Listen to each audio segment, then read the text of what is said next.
జొన్నవిత్తుల గారి వారసత్వాన్ని పుచ్చుకున్న చిరంజీవులు లక్ష్మీ సువర్ణ, లక్ష్మీ అన్నపూర్ణ. ఈ ఇద్దరు అమ్మాయిలు ఉజ్వల భవిష్యత్తు కలిగిన ఇద్దరు అమ్మాయిలు కలిపి మల్లాది వారికి నివాళిగా గీతాన్ని ఆలపిస్తారు.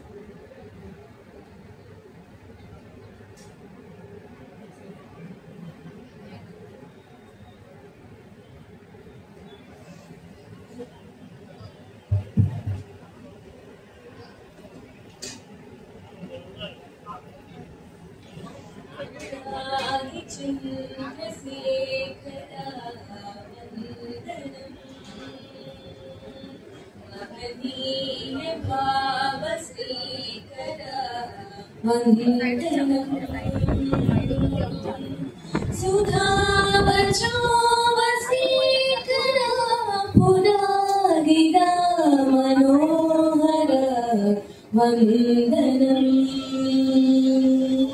अभिवंदनम वल्लादि चंद्रशेखरा वंदनम अभिवंदनम वेद मंत्र शास्त्र जलधुर सारमु तेलिसिन गुरु सद्गुरु देव जीव लोक विधुलनु विवरमु तेलिपिन गुरु मद्गुरु पुराणालु नी गणाना विराजल्ले जगाना शुभानन्दिनीश्वराना प्रसारो प्रतिगृहाना दत्तात्रेय समाश्रया धर्मबोधना सदाशया वन्दनम् अभिवन्दनम् मल्लादि चन्द्रशेखरा वन्दनम् अभिवन्दनम् बोधतोड मूढमतुలను జ్ఞానుల చేసిన గురు సద్గురు నేల మీద దేవ గురువై ప్రేమను పంచే గురు మద్గురు సందేహాలు నిన్నడిగినా పదపంచలో క్షణాన పురుషార్థాలు మా బ్రతుకుగా ఫలించేను ప్రతిదినాన వృద్ధ రూప పరమేశ్వర బుద్ధి రూప బృహదేశ్వర వందనం అభివందనం మల్లాది చంద్రశేఖర వందనం మహనీయ భావ శ్రీకర వందనం సుధావచో వసీకర పురారిదా మనోహర వందనం अभिवन्दनम्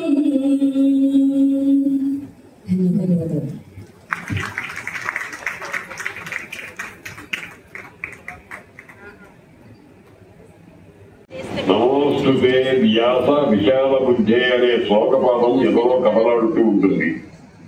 వినేవారు వేల సంఖ్యలో ఉన్నా సభాస్థలి ప్రశాంతి నిలయం అయిపోతుంది.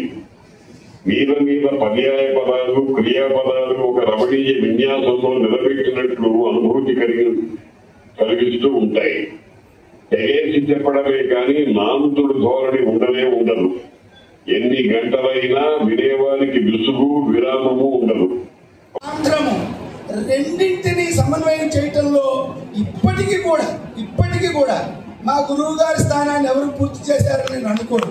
ఎందుకంటే ప్రాచీన ఆధునిక గ్రంథాలు అవలోకనం చేయటం కానీ, ఆధ్యాత్మిక భక్తి ధర్మ ప్రచారాలు చేయటం కానీ, అసంఖ్యాకంగా రామాయణ భాగవత పురాణ ప్రవచనాలు చేయటం కానీ, అష్టాదశ పురాణాలు అనేక ఆవృత్తులు చేయటం కానీ, భారతం ముఖ్యంగా వింటే భారతం తింటే గారెలు, మా గురువు గారి భారతమే వినాలి. ఇందులో సందేహాలు ఎందుకంటున్నానంటే 18 పర్యాయాలు 18 చోట్ల భారతం ఆవృత్తులు చెప్పారు.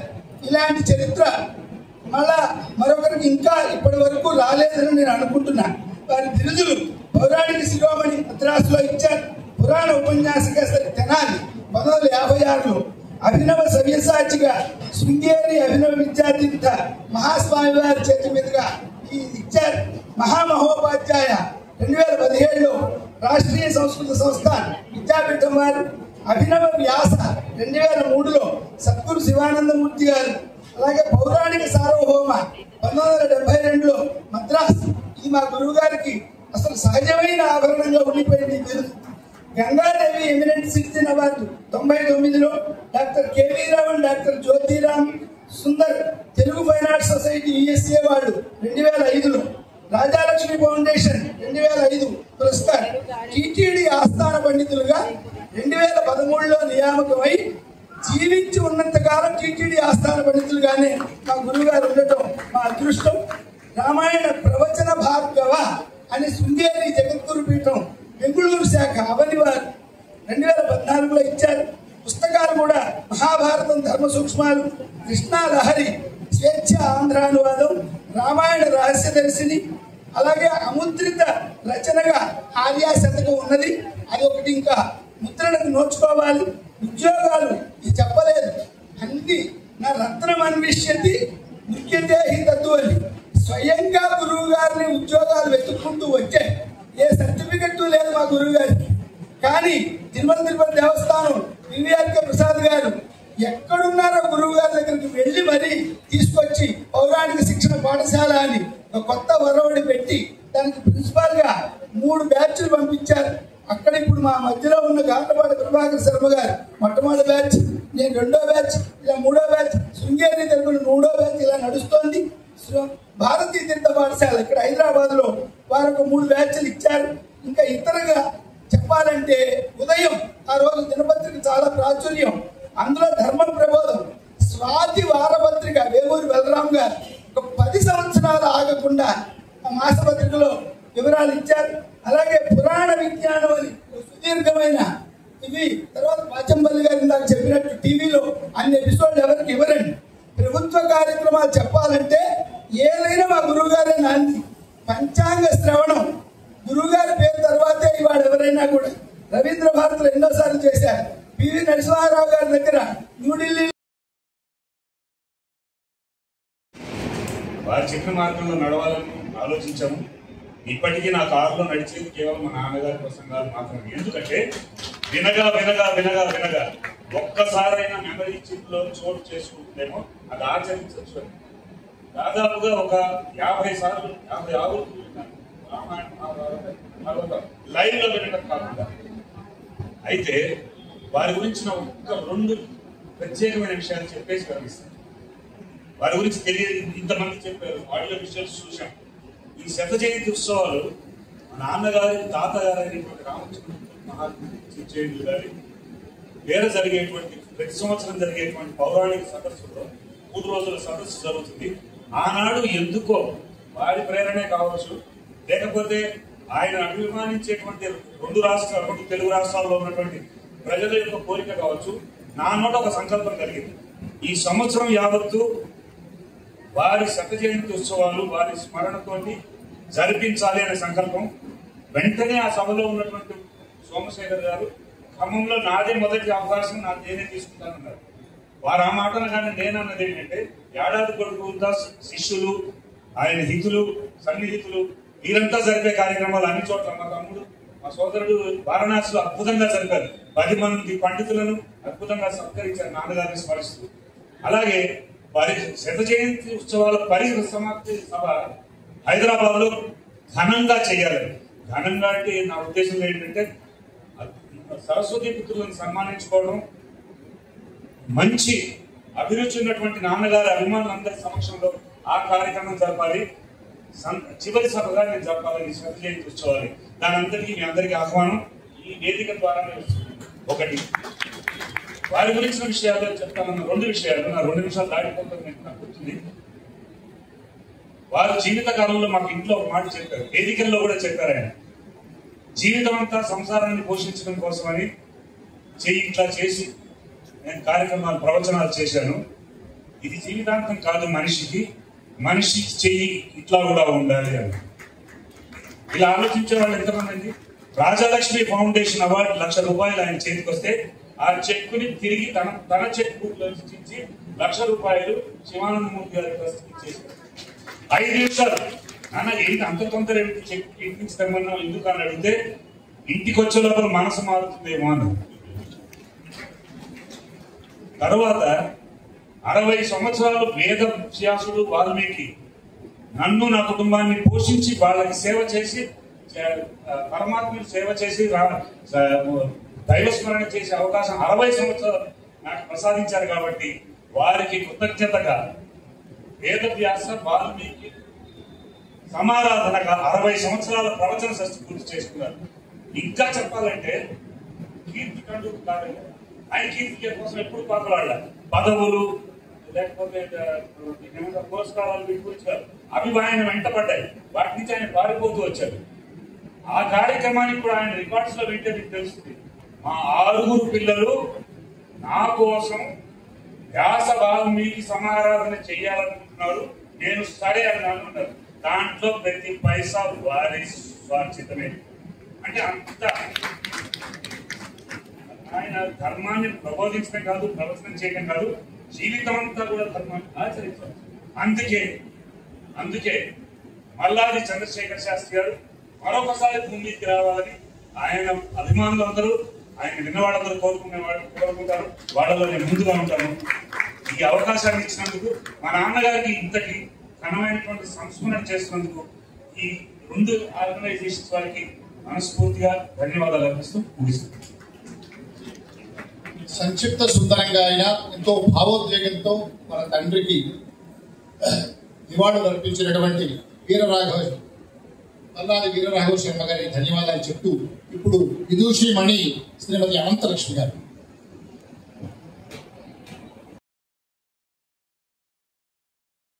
మహామహులంతా కూడా మా గురువు గారిని గురించి ఎంతో చక్కగా తెలియజేశారు, అద్భుతంగా వారి గొప్పతనాన్ని గురించి తెలియజేశారు. అలాంటి గొప్పవారైనటువంటి ఆ గురువు గారి దగ్గర మేము విద్యని చదువుకోవడం అనేటువంటిది మేము చేసినటువంటి యొక్క పురాకృతమైనటువంటి యొక్క పుణ్యం. లేకపోతే అంతటి గురువుల దగ్గర చదువుకోవడం అనేటువంటిది అందరికీ ఆ అవకాశం దొరకదు. వారి దగ్గర విద్య నేర్చుకోవడానికి అవకాశం మాకు వచ్చిందంటే అది భగవదనుగ్రహం, వారి యొక్క అనుగ్రహం. ఒక విద్యార్థికి సద్గురువు దొరకడం కూడా అదృష్టం. గురువులు ఉంటారు, ఇప్పుడు ప్రస్తుతం లోకంలో ప్రతి వాడిని గురువు అని పిలుస్తున్నారు. ఏదో కొంచెం సహాయం చేసిన వాడిని గురువు, ఇంకేదో ఇస్తే గురువు, ఇలాగా అది గురు శబ్దం అనేటువంటిది వారి నోట వీరి నోట పడి చాలా భ్రష్టు పెట్టింది. ఇది చాలా దుర్మార్గమైనటువంటి యొక్క విషయం.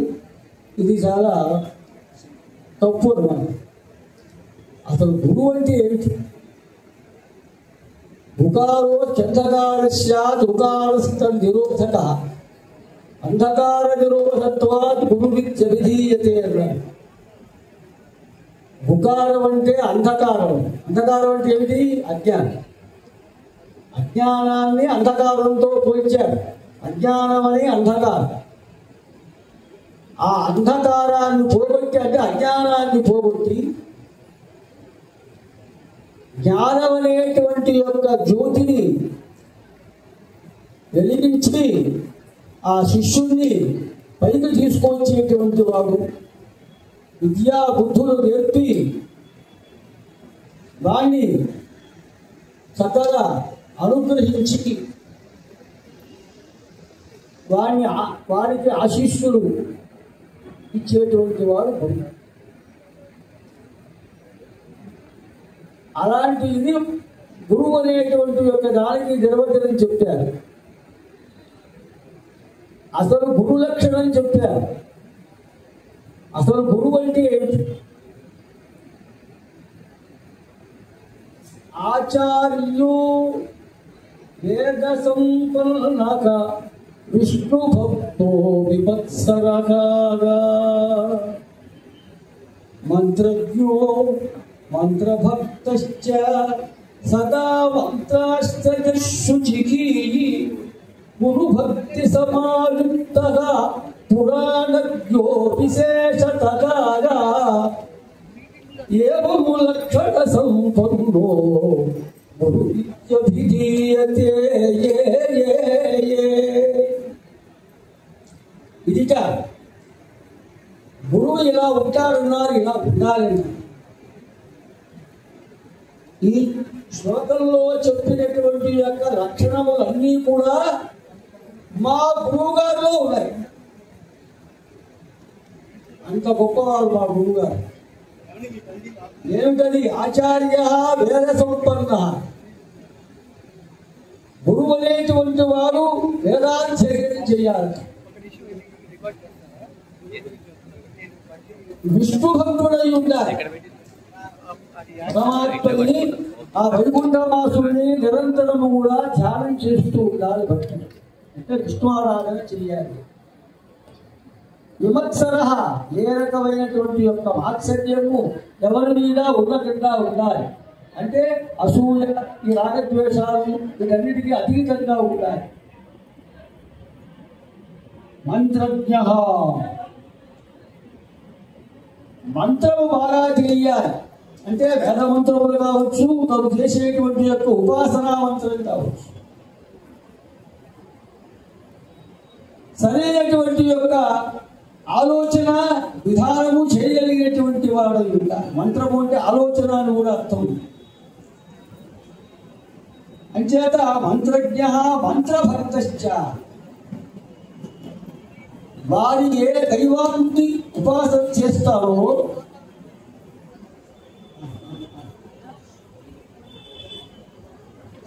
అలాంటి యొక్క ఆ మంత్ర అధిదేవతని నిరంతరం కూడా ధ్యానం చేస్తూ ఉండాలి. ముఖ్యంగా సకల పురాణములు తెలిసిన వారు ఉండాలి.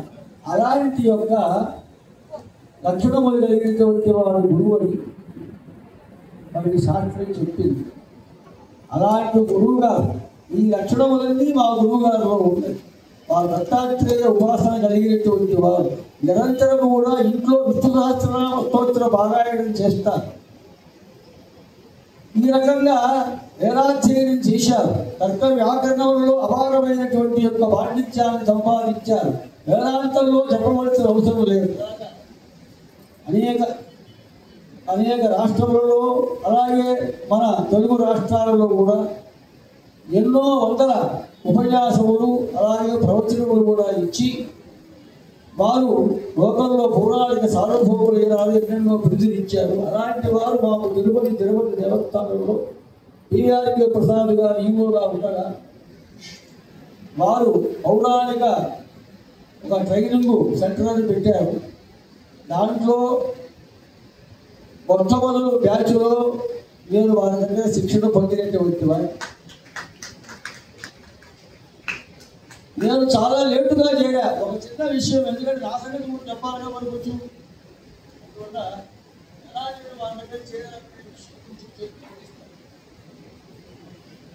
నేను అప్పుడు వెంకటేశ్వర కళాపీఠం అని నేను సంగీతం కూడా నేర్చుకున్నటువంటి వాడు, క్లాసికల్ ఓపెన్.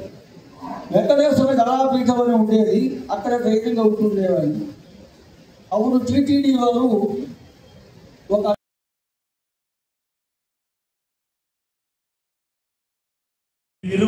మీరిరువురు అయ్యా, మీరిరువురు పిల్లలు ఇరువురు అంటే మల్లాది వారి తొలి ఉపన్యాసం ఎక్కడైంది? ఈ రికార్డు ఎవరికి దొరకదండి. వారిని నేను పిలిస్తే రాలేదు, అనుకోకుండా వచ్చారు, ఫలానా వారణంగానే విషయాన్ని చెప్పారు గట్టిగా అని చెప్తూ రేడియోలో భద్రాచలం రామచంద్రమూర్తి కళ్యాణాన్ని చెవుల్లోంచి కళ్ళల్లోకి వెళ్ళి మనసులోకి పెట్టే మల్లాది చంద్రశేఖర శాస్త్రి గారికి సాష్టాంగ ప్రణామాలు గురువు గారికి చూసుకుంటూ నా వారికి విరామాన్ని ఇస్తున్నాను. అద్భుతమైనటువంటి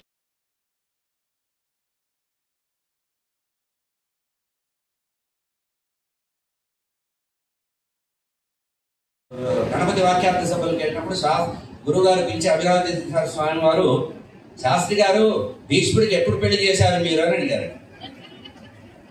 అయ్యా క్షమించండి, గ్రంథంలో నాకు అట్లా అనిపించింది, 2-3 ప్రమాణాలు ఉన్నాయంటే వాక్యార్థ సభలు అయిన తర్వాత మధ్యాహ్నం విశ్రాంతి సమయంలో స్వామివారు పిలిచి కూర్చోబెట్టుకొని నీకు ఎక్కడ తోచిందో చెప్పమన్నారట. ఇప్పుడు గురువు గారు 2-3 ప్రమాణాలు చెప్తే ఆ ప్రమాణాలని చాలా జాగ్రత్తగా విని సంతోషపడి ఆనందంతో దీన్ని గ్రంథస్థం చేయమన్నారట. అందుకనే మహాభారత ధర్మ సూక్ష్మ దర్శనంలో భీష్ముడికి అద్య ప్రవృత్తి బ్రహ్మచర్యం అని మాట అన్నందుకు ఇకము నుంచి బ్రహ్మచర్యం చేస్తున్నాను అంటే అంతకుముందు పెళ్ళైనట్టే కదా అనే విషయము. ధర్మరాజు అంత్యేష్టి చేసే సమయంలో త్రేతాగ్నులు తీసుకెళ్లారు కనుక గృహస్థుగా వారికి వివాహం అయినటువంటి నిరూపణ చేస్తే అభినవ విద్య ఇక గురువు గారి రుణం తీర్చుకోవాలి, ఆ రుణం అట్లా ఉండిపోయిందని రామాయణ రహస్య దర్శిని రచించి అభినవ విద్యాదిత్య స్వామి వారికి అంకితం చేశారు. ఇట్లా గురువుల పట్ల నిబద్ధత కలిగినటువంటి వ్యక్తి, ప్రతివారు కూడా గురువుల పట్ల నిబద్ధత కలిగి ఉండాలి అనేటువంటి గట్టి మాటని వారు నమ్మారు. దత్త సంప్రదాయంలో గురు శిష్య సంప్రదాయం ఉంది కనుక అటువంటి సంప్రదాయానికి విలువనిచ్చారు. వారి జీవితంలో బంగారం ఎక్కడా తీసుకోలేదు. ఎవరైనా స్వర్ణం ఇస్తానంటే వద్దు నాయన, పిల్లలు గలవాడి స్వర్ణం నేనేం చేసుకోను, స్వర్ణాన్ని ముట్టుకోకూడదు, ఉపాసన దెబ్బతింటుందని ఆ మాట కూడా దెబ్బతిన్నది బంగారే శాస్త్రి గారి దగ్గరే. జగద్గురువుల ద్వారా నేరుగా ఇస్తే తీసుకోరని జగద్గురువుల ద్వారా బంగారే శర్మ గారు స్వర్ణ కంకణం బహుకరిస్తే ఎగ్జిబిషన్ గ్రౌండ్ లో తీసుకోవడం జరిగింది. ఇట్లా వారి నిబద్ధతను కూడా శిష్యుడి కోసం చెల్లించినటువంటి ఘనత ఉంది. అటువంటి బంగారే శర్మ గారు ఈ స్వర్ణ భారతి గోశాలలో, గోలోకంలో ఉండే గురువు గారికి గోశాలలో ఈ శత జయంతి వత్సర సభ చేయడం అనేది చాలా ఆనందకరంగా ఉంది. ఇదే విధంగా వీరు ఉభయలు కూడా ఈ శత జయంతి సమాపనోత్సవ సమయానికి వారే ముందుకు దిగి వారే వేదిక నిర్ణయించి మా కుటుంబ సభ్యులకు చెప్తే ఏ రవీంద్ర భారతి లాంటి చోట మీకుండే వీలు బట్టి ఒక పెద్ద సభ ఏర్పాటు చేస్తే ఒక రోజంతా కూడా శత జయంతి సభని వీరిద్దరి యొక్క బాధ్యతగా చెప్తూ స్వస్తి. జగద్గురు శంకరాచార్య భారతీర్థ స్వామి వారి సప్తతి పూర్తి మహోత్సవం సందర్భంగా 71 మంది విద్వన్మూర్తులకు భారతీ తీర్థ పురస్కారంతో సన్మానించారు. ఆ 70 మందిలో 71 వ్యక్తి గురించి చెప్పాను. 70 మందిలో బంగారేశ్వర గారు ఉన్నారు. కానీ లేని వారు ఒకరు ఉన్నారు, వారు మల్లాది చంద్రశేఖర శాస్త్రి గారు. ఈ లోకంలో లేరు. అయినా ఆ 71 మందిలో వారి కీర్తి అజరామరం అని భారతీర్థ స్వామి వారు స్వయంగా నియమించి వారి పురస్కారాన్ని వారి కుమారుడు నేను అక్కడ ప్రత్యక్షంగా ఉన్నాను. ఆ రోజున ఆ పురస్కారాన్ని భారతీర్థ స్వామి వారి పురస్కారాన్ని పొందిన ఆ ఘడియలు నాకు ఇప్పటికీ కూడా కళ్ళల్లో నిలుస్తున్నాయి. అంతటి మహోన్నతమైనటువంటి వ్యక్తి, తెలుగు జాతి అజరామరంగా వారి కీర్తి భాసులుతూ ఉంటుంది.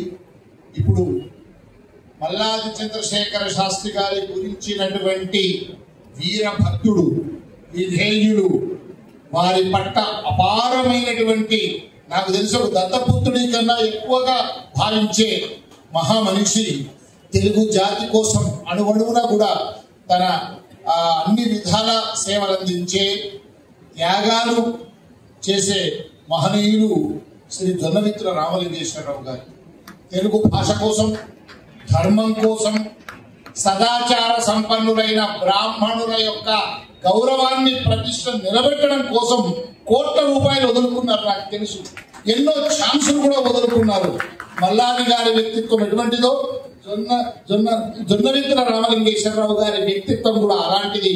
ఎన్నో నిందలు వచ్చినా, ఎన్ని కేసులు వచ్చినా ధర్మం ముందు ఇవన్నీ కూడా చెల్లా చెదరు అని భావించే మూర్తి భవించినటువంటి ఆత్మాభిమానం కలిగిన మహనీయ వ్యక్తి జొన్నవిత్తుల రామలింగేశ్వరరావు గారు.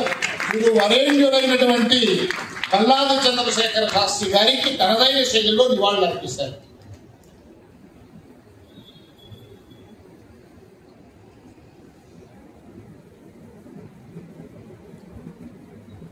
బ్రహ్మశ్రీ మల్లాది చంద్రశేఖర శాస్త్రి గారి శత జయంత్యోత్సవ సభలో ఆసీనులైన విద్వాన్మణులు, మహనీయులు అందరికీ నా హృదయపూర్వకమైన నమస్కారం.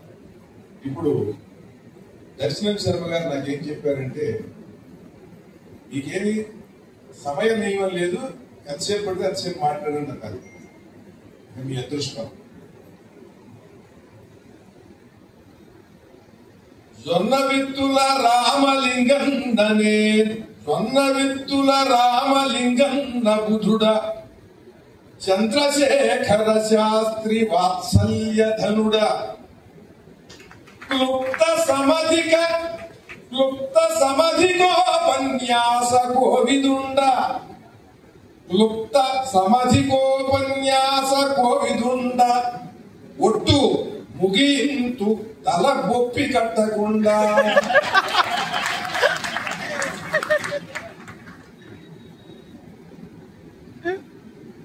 భూమి మీద బృహస్పతిగా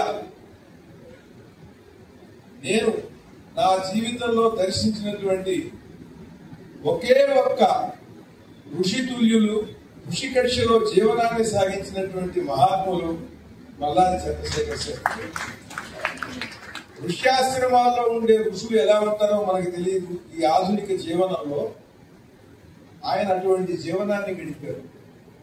1985-86 ప్రాంతంలో 40 సంవత్సరాల క్రితం మద్రాసులో నేను వేదభాస్కర్ అనే ఒక యోగా మాస్టర్, నాకు బాగా ఆత్మీయుడు, ఇద్దరు రూమ్మేట్స్ గా ఉండేవాళ్ళం. ఆ 86వ సంవత్సరం 85 అప్పుడు మల్లాది చంద్రశేఖర శాస్త్రి గారిని, గురువు గారిని ప్యారిస్ లో సెట్టియార్లు మాకు భారతం 18 రోజులు చెప్పాలి అని పిలిచారు. అక్కడ బసాది ఏర్పాటు చేశారు. ఆయనకి అన్ని రకాల వసతులు ఉన్నాయి. మీ బస నాకు అక్కర్లేదు, నా శిష్యుడు ఉన్నాడు కోడంబాకంలో, నేను అతనితో ఉంటాను అని చెప్పి మా రూమ్ లో వచ్చి ఉన్నారండి 18 రోజులు. ఆయన కూడా శిష్య వాత్సల్యం అయినటువంటి అది ఒక చిన్న వంట గది, ఒక హాలు, ముందు ఇంకొక గది ఉంటుంది.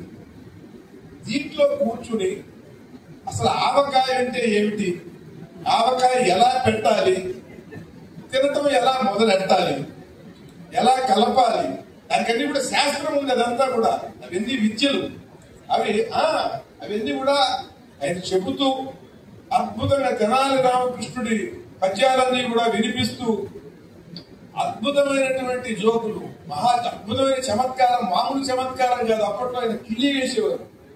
కిళ్ళి, ఆ కిళ్ళీలు ఎక్కడ మంచి ఎక్కడ కిళ్ళీలు ఉంటాయని అడిగితే ఆ కిళ్ళీలు తీసుకుని ఆయన సాయంత్రం 4 గంటలకి బయలుదేరి అక్కడికి వెళ్ళి కారు వచ్చేది, వెళ్ళేవారు. మళ్ళీ తర్వాత వచ్చి మళ్ళీ మాతో మాట్లాడి అక్కడ ఉపన్యాసం విన్న మళ్ళీ పద్యాలు, పాటలు, శ్లోకాలు. ఆ 18 రోజులు నేను ఆయనకి అక్కడ శిష్యరికం చేశానండి ప్రధానంగా. అది నా జీవితంలో అద్భుతమైనటువంటి ఘట్టం, గొప్ప మలుపు తిప్పింది. ఎందుకంటే మహనీయుల యొక్క సాంగత్యం వల్ల వాళ్ళ యొక్క మహోన్నతమైనటువంటి ఆ దృక్కోణం, వాళ్ళ వ్యవహార శైలి తెలిసిన తర్వాత వ్యక్తి చిన్నవాడైనా సరే, వయస్సు చిన్నదైనా సరే, మన భావం విస్తృతం అవుతుంది. మన భావానికి ఒక దివ్యత్వము, శక్తి, ఇవన్నీ కూడా ప్రసారం అవుతాయి. అందుకని మహానుభావుల సాంగత్యం చాలా అవసరం.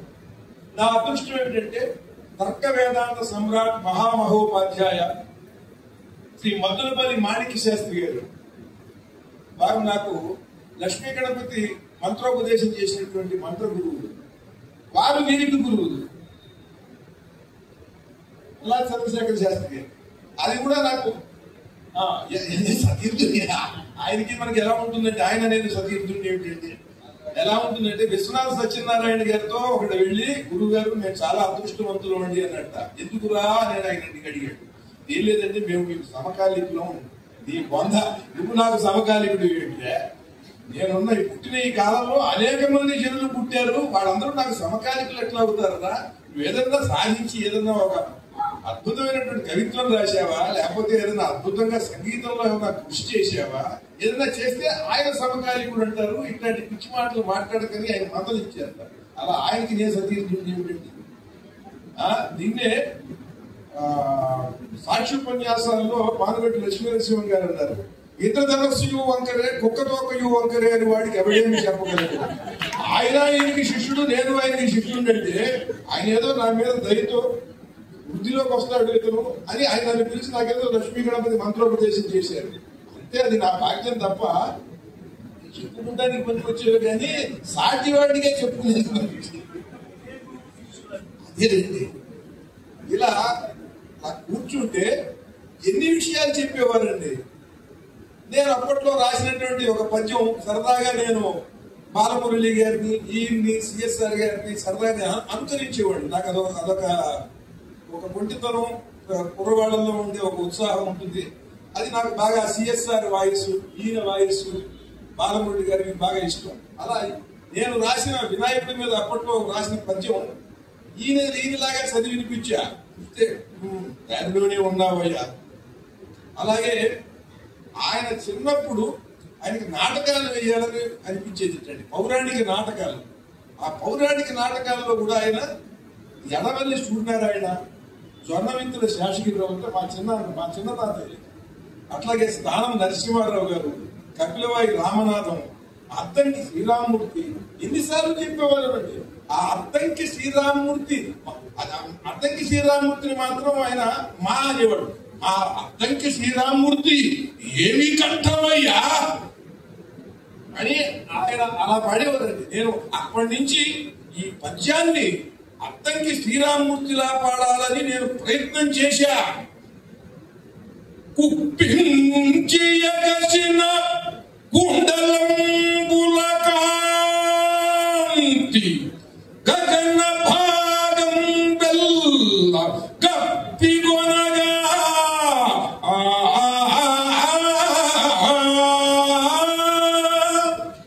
ఉరికిన నోర్వక ఉదరంబునందున్న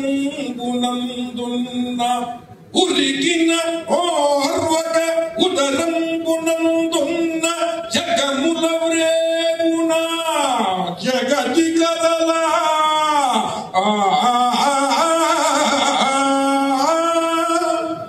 నమితి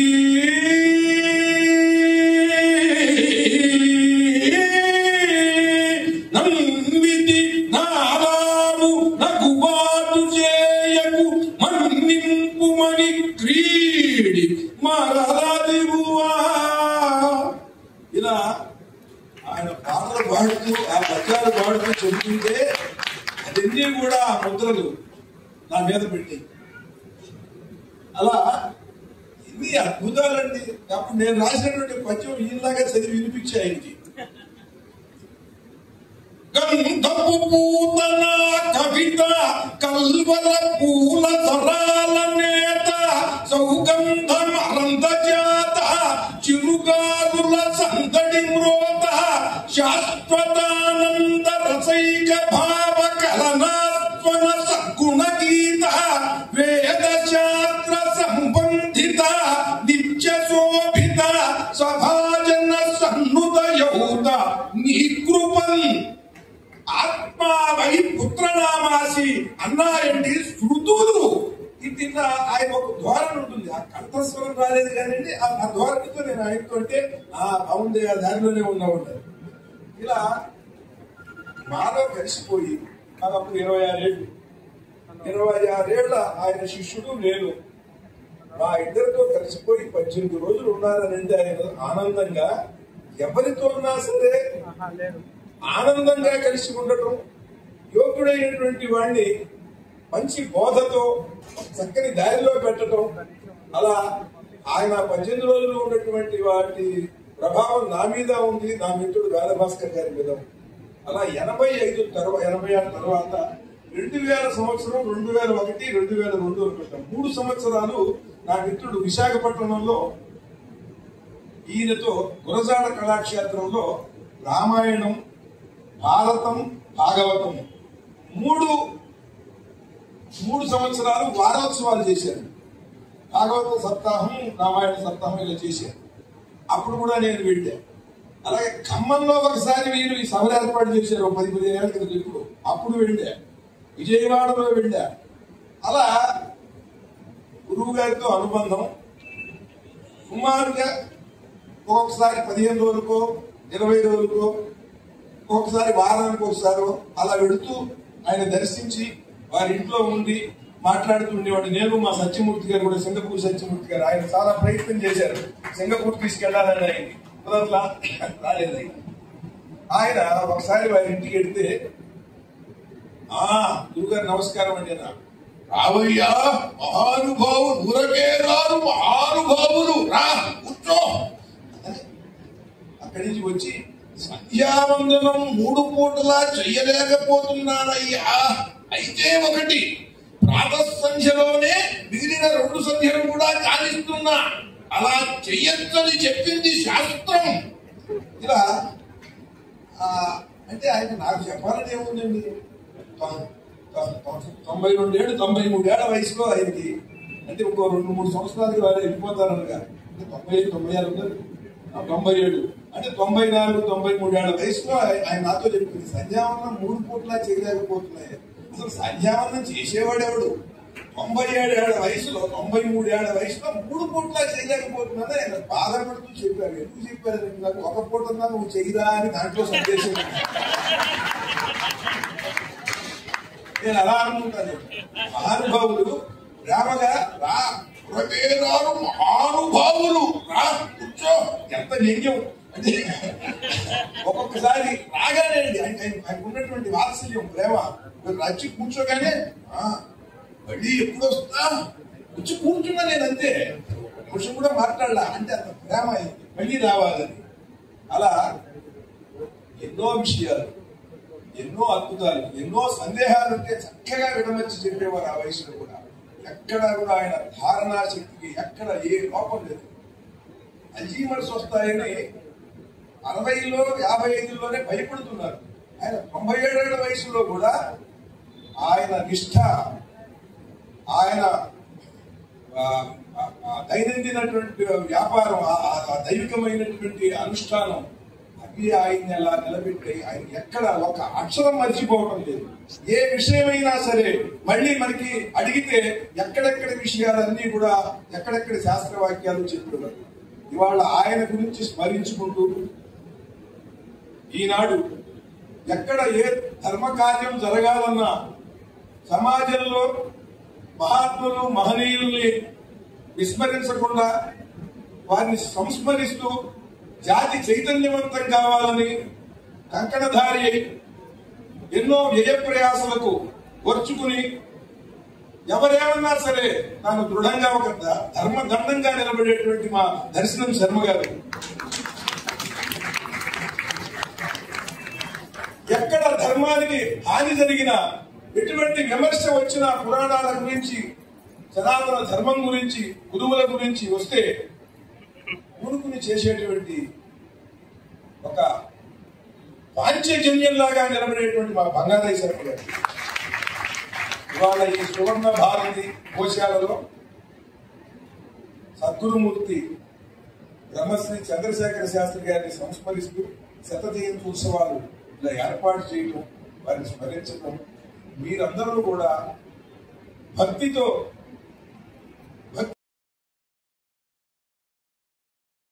తెలుగు సాహిత్య చరిత్రలో ఏ కవి ఎవరిపోయినా కూడా ధర్మోదకాల సమయంలో ఒక పద్యం చెప్పాల. ఆశుగా పద్యం చెప్పేవాడు 100 మంది ఉన్నారు. 100 మంది ఆశుగా పద్యాలు చెప్తారు. అది సమయమా కాదా అని చూస్తారు. పెళ్లికైతే వెళ్ళి ఒక ఆశీర్వదిస్తూ పద్యం చెప్తాడు. వాడి పుట్టినరోజు అంటే అవతల వాడికి వెళ్ళి ఒక పద్యం చెప్తాడు. ఇప్పుడు నేను కూడా సందర్భాన్ని బట్టి ఒక పద్యం చెప్పా. క్లుప్త సమధికోపన్యాస కోవిదుండా ఒట్టు ముగియంతు తల గొప్పి కట్టకుండా అని. పద్యం చెప్పటం కాదు, ఈ సమయంలో పద్యం చెప్పడం ఎక్కడ తెలుగు సాహిత్య చరిత్రలో లేదండి. ఆ భాగ్యం నాకు కలిగింది. అది ఎందుకు ఆ మహానుభావుడు అంటే ఆయనకి నా మీద ఎంత ప్రేమ, నా కవిత్వాన్ని ఆయన ఎంత ఆస్వాదించి అట్లా ఆయన నా చేత పద్యం చెప్పించుకున్నారు. తెలుగు సాహిత్య చరిత్ర ఆ పద్యం తీసుకొస్తాం, యూట్యూబ్ లో చెప్తాం, ఫేస్బుక్ లో మీ దగ్గరే ఉంటుంది.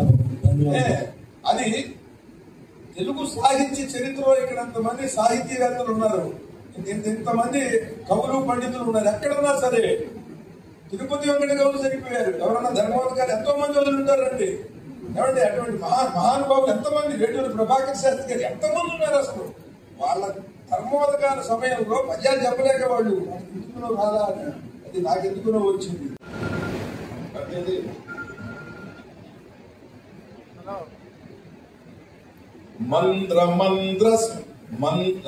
దర్శన గారు మంద్ర మంద్రగళం మునన్ పరమార్థముల్ ప్రవచింపుచున్ ఇంద్ర సద్గురు దీప్తితో ద్విజేంద్రులై ఉదవంద్యులై సాంద్రమౌరసరమ్య వాక్కుల సంద్రమై నినదించుమా చంద్రశేఖర శాస్త్రి గారికి సజ్జనావళి సన్నుతులు.